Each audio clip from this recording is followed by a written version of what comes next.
Hi. உண்மையாகவே oil இல்லாமல் பூரி செய்ய முடியுமா? அதை நான் இன்றைக்கி செக் பண்ணி பார்க்க போகிறேன். ப்ராசஸ் ரொம்ப சிம்பிள்.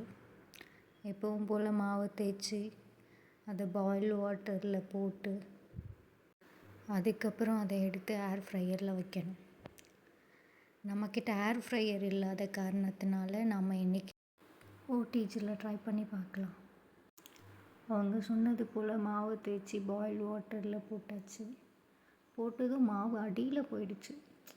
அப்புறம் கொஞ்சம் நேரம் வெயிட் பண்ணதுக்கப்புறம் மாவு அப்படியே மேலே வந்துச்சு.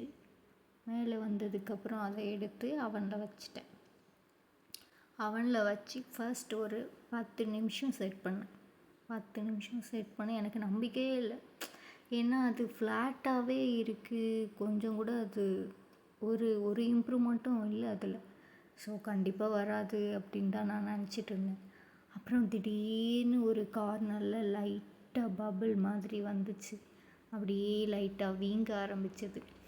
ஓகே, கண்டிப்பாக பூரி வந்துடும் அப்படின்னு நினச்சேன். ஆனால் அந்த 10 நிமிஷம் முடிஞ்சுது. சரி, ஓகே, இன்னொரு 10 நிமிஷம் வைப்போம் அப்படின்னு சொல்லிட்டு இன்னொரு 10 நிமிஷம் நான் செட் பண்ணேன்.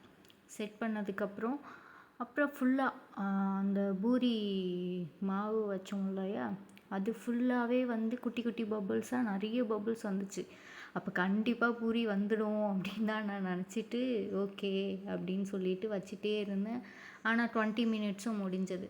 அப்பயும் அது ஃபுல்லாக வேகலை. சரி, ஓகே, இன்னொரு 10 நிமிஷம் நம்ம வச்சு பார்ப்போம், கண்டிப்பாக வந்துடும் அப்படின்னு நினச்சி அடுத்த 10 நிமிஷம் நான் செட் பண்ணிவிட்டு விட்டுட்டேன்.